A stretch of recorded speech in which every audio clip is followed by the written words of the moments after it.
Olá, boa noite. Veja no Brasil TV desta segunda-feira, dia 19 de abril.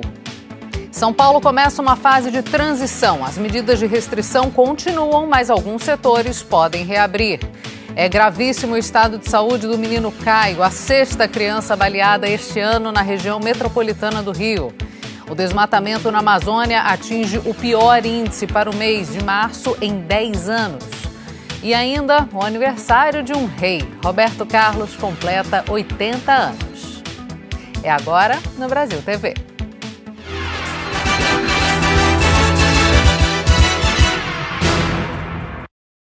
Hoje foi o primeiro dia útil da fase de transição em São Paulo. Essa é a classificação que o governo do estado deu para mais uma etapa entre as fases vermelha e laranja.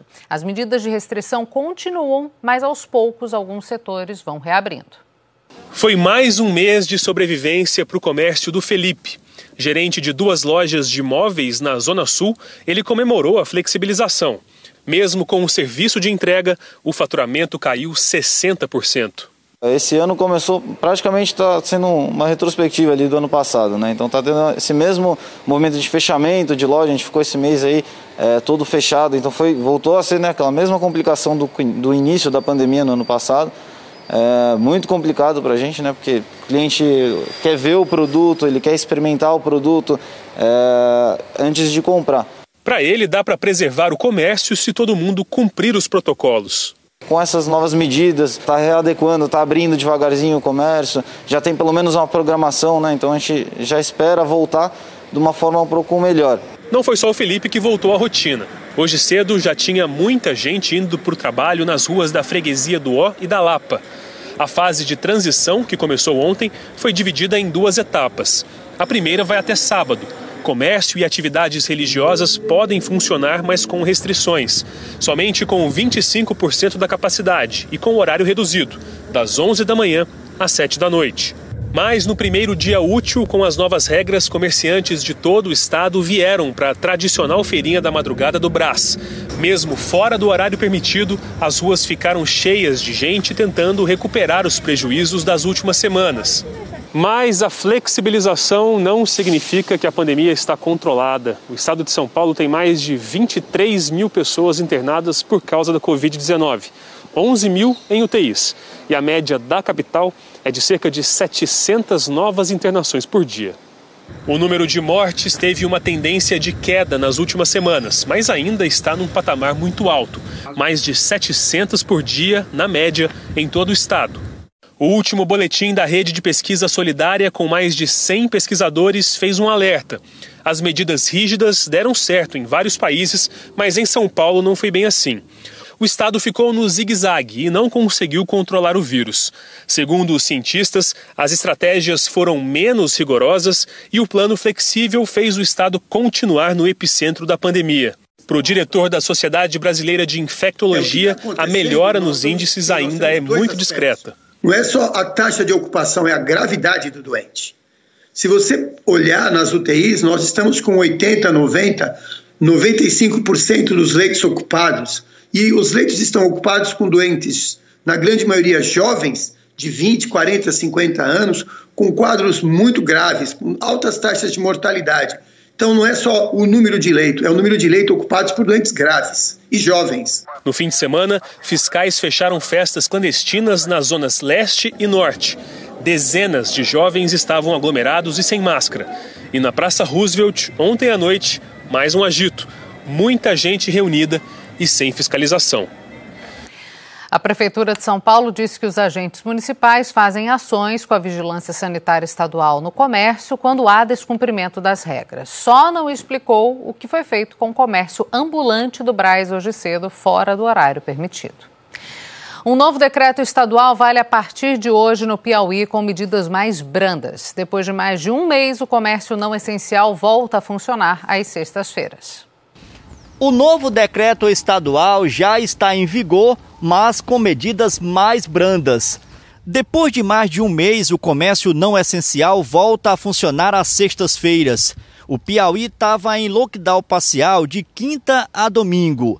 Nesse período, só o que era considerado serviço essencial, como supermercados e farmácias, podiam funcionar. Agora, o horário de funcionamento de bares e restaurantes passa a ser até às 10 horas da noite, diferente de antes, quando o horário permitido era até às 9. O toque de recolher também começa mais tarde, vai de 11 horas da noite até às 5 da manhã. Esse decreto vem na contramão dos casos de Covid no Piauí, com taxas de ocupação de leitos de UTI no interior do estado de 100% há mais de uma semana. E a vacinação por aqui segue em ritmo lento. Em Teresina, a vacinação para novas faixas etárias está suspensa por falta de mais doses. Por enquanto, só está sendo aplicada a segunda dose em idosos de 76 e 75 anos. Marcos Teixeira para o Brasil TV. Mudanças também na Bahia. O toque de recolher em Salvador e em outras cidades do estado vai começar mais tarde. Olá! O toque de recolher em 209 municípios baianos, incluindo Salvador, vai começar mais tarde. Essa mudança passa a valer a partir de hoje. O novo horário de restrição é 9 da noite até às 5 da manhã. Antes, começava às 8 da noite. Para outros 208 municípios, não teve alteração no horário do toque de recolher.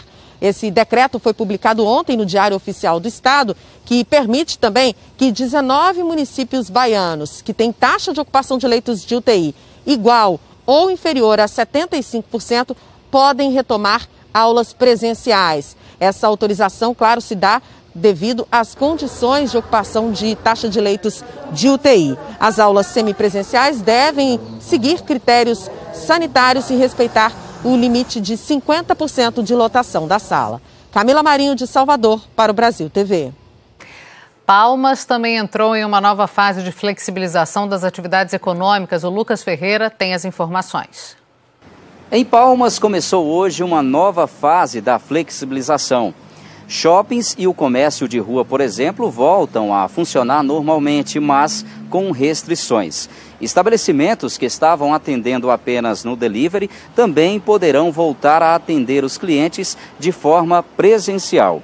O decreto foi atualizado na semana passada. Essa é a fase mais liberal desde o início de março, quando todas as atividades não essenciais foram suspensas após um grande aumento no número de casos de Covid-19 aqui na capital do Tocantins. O decreto tinha validade até o dia 16 de março, mas acabou sendo prorrogado até o início de abril, quando a Prefeitura decidiu iniciar as medidas de reabertura.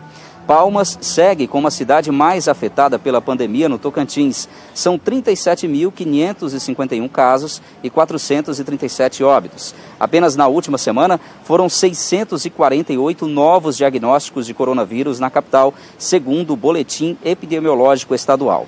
Mesmo com as liberações, as aulas presenciais continuam suspensas em Palmas. A utilização de espaços públicos também está proibida, assim como a realização de eventos aqui na capital tocantinense.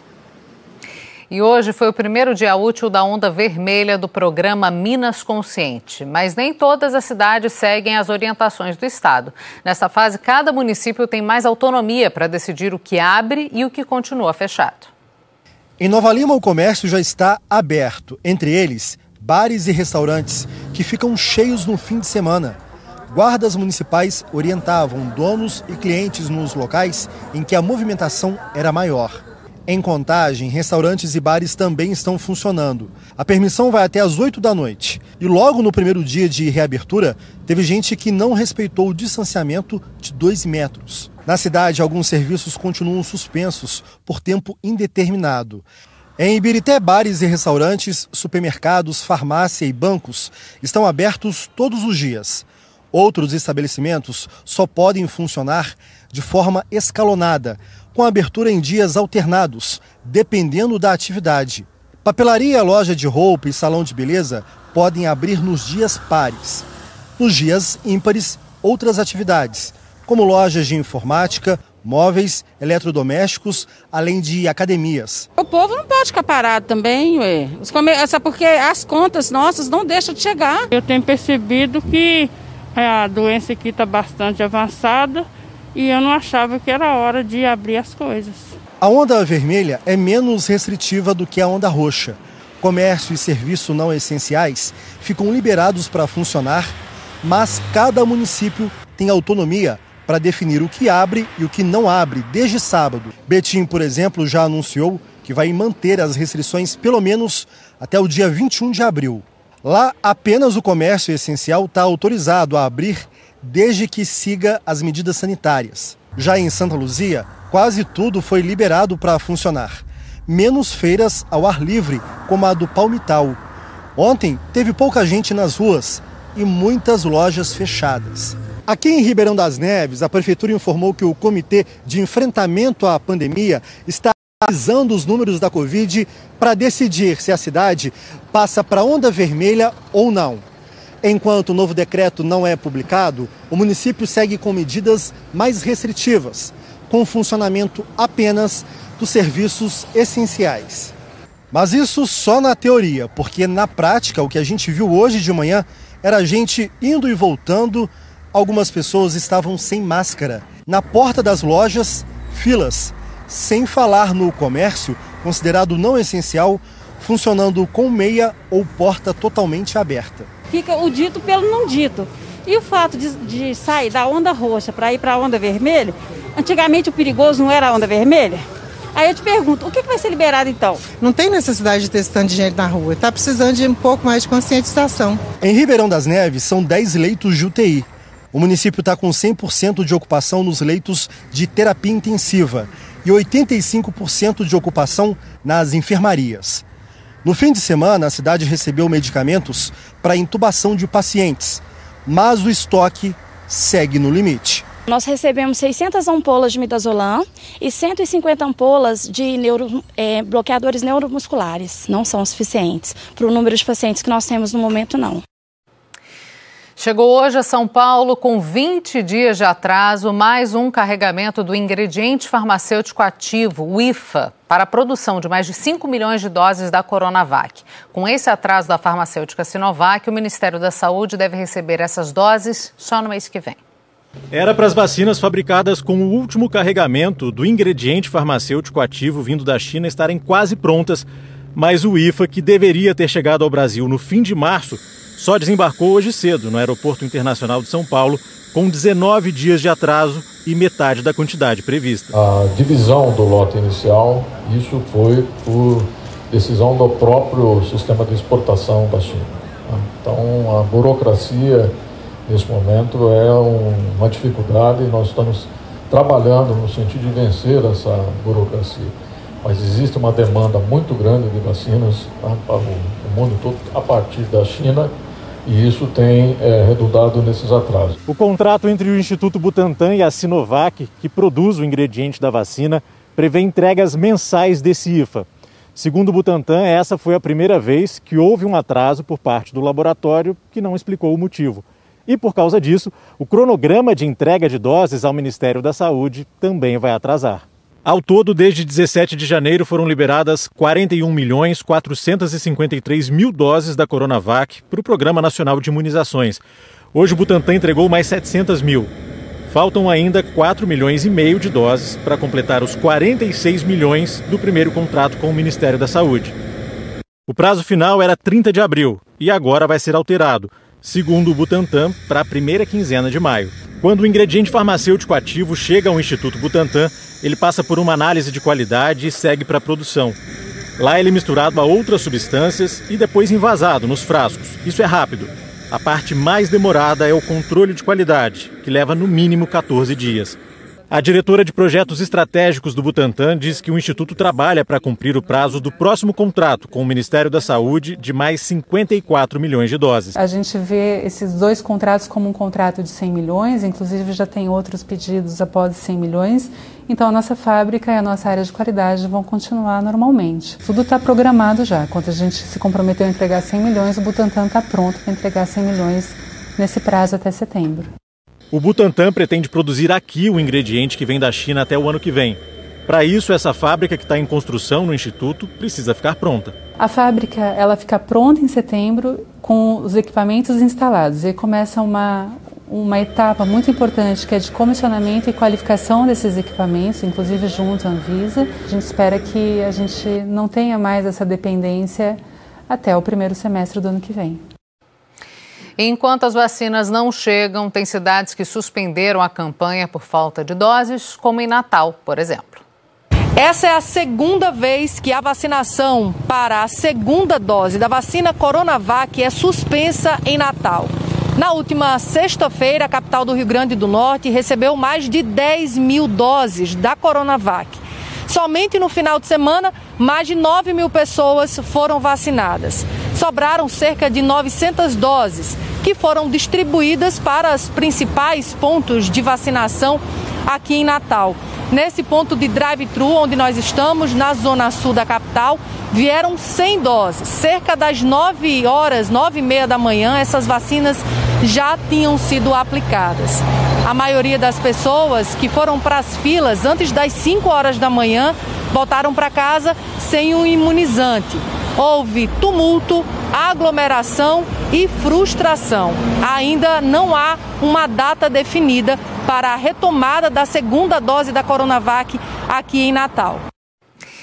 E é muito grave o estado de saúde do menininho de 8 anos que foi atingido por um disparo de uma arma de fogo na zona oeste do Rio. O Caio Guilherme estava brincando quando levou um tiro que ninguém sabe ainda de onde veio. Thaís está agarrada na esperança de que o único filho, Caio, acorde depois de ter levado um tiro. O quadro do menino é muito grave. Não esboçou nenhuma reação, então a médica já me alertou. Eu conversei com o neuro e com a médica e eles já estão quase classificando como morte encefálica. Mas ela me falou que esse diagnóstico ela não dá sozinha. Então ele fez uns exames que eu ainda não recebi resposta. Caio Guilherme brincava com amigos em uma festa da escola na tarde de sexta-feira, na Vila Aliança, zona oeste do Rio de Janeiro. De repente, a mãe viu o menino caído no chão e percebeu que ele tinha um machucado na cabeça. Eu não ouvi, não tinha tiroteio na comunidade, mas eu pensei por quê? As crianças estavam distantes uma da outra na fila, então não tinha possibilidade dele ter sido empurrado. Quando eu vi muito sangue, eu não consegui nem reagir. Eu só conseguia chorar, não conseguia nem segurar o meu filho. Até então a gente achou que só tinha aberto a cabeça, nem nada. Então a gente achou que não era nada demais. Aí quando chegou lá, aí veio a notícia de que era PAF. Não estava tendo nenhum confronto na comunidade, estava tudo calmo e ninguém sabe de onde é o tiro. Falaram que estava tendo confronto na comunidade vizinha. E a gente não sabe se veio de lá, não sabemos. O garoto recebeu o primeiro atendimento no Hospital Albert Schweitzer, em Realengo. Mas devido à gravidade do quadro, foi encaminhado para o Pedro II, referência em neurocirurgia. Caio foi operado ainda na noite de sexta-feira. Caio Guilherme é a 6ª criança baleada na região metropolitana do Rio de Janeiro em 2021, segundo dados da plataforma Fogo Cruzado. Em 4 desses casos, não se sabe de onde veio o tiro. 2 morreram. Nos últimos 5 anos, 100 crianças foram vítimas. A delegacia de Bangu investiga de onde partiu o tiro que atingiu Caio Guilherme. A suspeita é que o disparo tenha vindo de um confronto na comunidade Vila Kennedy, vizinha da Vila Aliança. Todas as energias positivas para esse menininho. E na região norte do Paraná, homens armados assaltaram uma praça de pedágio em Jataizinho. Uma câmera de segurança registrou a ação dos assaltantes. O assalto aconteceu no pedágio de Jataizinho, aqui no norte do Paraná, na BR-369.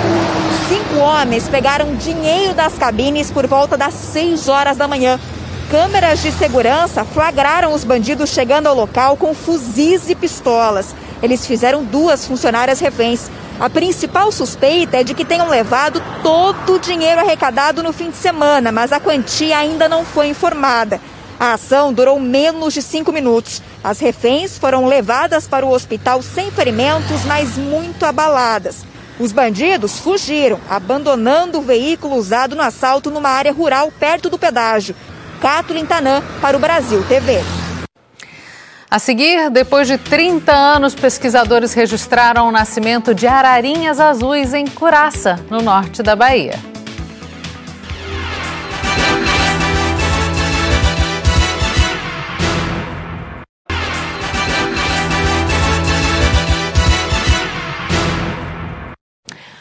Brasil TV de volta e a gente fala do desmatamento na Amazônia que atingiu o pior índice em 10 anos para o mês de março. É o que mostra o levantamento do IMAZON, no Instituto do Homem e do Meio Ambiente da Amazônia. A ONG Amazon divulgou nesta segunda-feira um balanço do desmatamento em 2021. Os dados do mês de março apontam um aumento de 216% na devastação da floresta amazônica em relação ao mesmo período do ano passado. O Pará lidera o ranking dos estados que mais desmataram, com 35% do total de área verde derrubada em um mês. 7 das 10 unidades de conservação mais desmatadas estão no Pará. No total, a Amazônia teve 810 quilômetros quadrados de território desmatado no mês passado, a maioria em áreas privadas. Ingo Miller para o Brasil TV. A Secretaria de Meio Ambiente do Pará diz que faz ações de repressão de regularização fundiária e que apoia a produção sustentável e que, em fevereiro, reduziu em 90% o desmatamento nas áreas estaduais. A Secretaria de Meio Ambiente do Amazonas disse que reduziu o número de alertas de desmatamento emitidos em março deste ano.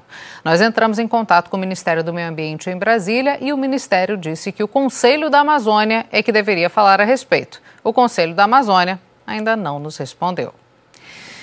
Uma equipe técnica que monitora o grupo de ararinhas azuis soltas em habitat natural na cidade de Curaçá, no norte da Bahia, registrou o nascimento de 2 filhotes da espécie neste mês. Em Curaçá, no norte da Bahia, depois de 30 anos do último registro, nasceram os primeiros filhotes da ararinha azul, espécie ameaçada de extinção. Os bichinhos descendem das aves que foram repatriadas da Alemanha para o Brasil há cerca de 1 ano. Um casal de ararinhas entrou no período de acasalamento. Elas foram colocadas em caixas-ninho. O primeiro filhote, na verdade, nasceu no dia 11 de abril, mas acabou morrendo no dia seguinte. No dia 13 de abril, veio o segundo filhote, que não foi alimentado pelos pais. Por isso, as equipes técnicas que monitoram o grupo de ararinhas azuis pegaram o filhote e estão dando todos os cuidados possíveis. E hoje o rei Roberto Carlos está completando 80 anos. O Fábio Júdice preparou uma reportagem especial para comemorar o aniversário do rei. Eu quero ter 1 milhão de amigos e bem mais forte poder cantar. Ele nem precisa de redes sociais para ter 1 milhão, 100 milhões, 200 milhões de amigos. Afinal, ele é o rei, né? Gente, é a minha vida. Não há um brasileiro que não gosta do Roberto Carlos, né? Roberto Carlos, eu te amo. Esse amor que a gente sente, não há nada que segure. Roberto Carlos nasceu no dia 19 de abril de 1941, na cidade de Cachoeiro do Itapemirim, no sul do Espírito Santo. Aos 9 anos de idade, incentivado pela mãe, cantou pela primeira vez num programa de rádio local e não parou mais. Ele se mudou aqui para o Rio na segunda metade da década de 1950 e construiu uma carreira coroada por centenas de sucessos e mais de 140 milhões de discos vendidos. Não adianta nem tentar me esquecer. Ah, são tantos detalhes. Na juventude na Tijuca, sonhando com um Cadillac poderoso. Nos anos 60, agitando o Brasil com a Jovem Guarda. Nos anos 70, ganhando o mundo. Muito contente. Cantando em vários idiomas. Italiano. Parole dolci que ho già detto. Espanhol. Recuerdo esse amor. E nada melhor para namorar, conquistar alguém, se declarar ou pedir perdão ao bem magoado do que ter ao fundo aquela canção do Roberto. É, o cara sabe como poucos tocar naquele sentimento tão precioso que todo mundo tem, mas não é fácil de achar, não. A verdadeira medida do verdadeiro amor é o amor sem limite. Então não tem medida, não tem nada que possa medir um verdadeiro amor. Junto com o amor, Roberto também canta a vida do brasileiro e a fé. Nossa Senhora, me dê a mão, cuida do meu coração. No gramado do Maracanã, nos palcos, nos especiais de televisão,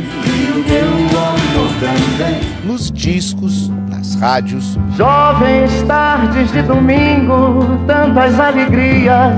Na passarela do samba, como o enredo da Beija-Flor, nas lives dos nossos tempos de novo normal, Roberto sempre nos emociona. A gente tá longe, mas tá perto de coração. Eu voltei agora pra ficar. Parabéns, Roberto Carlos. Parabéns, felicidade, saúde. Viva o rei, sempre. Feliz aniversário, Roberto Carlos, menino de 80 anos. Que venham muitos e muitos outros momentos lindos que só você sabe criar. Se chorei ou se sorri, o importante é que emoções eu vivi. E olha, o rei pediu aos fãs que não se aglomerassem em frente à casa dele, porque ele não ia até a varanda como de costume para mandar um beijo a todos. Ele pede para que todos sigam a recomendação da Organização Mundial da Saúde e não se aglomerem, e ainda assim manda um beijo carinhoso a todos que quiseram prestar uma homenagem a ele.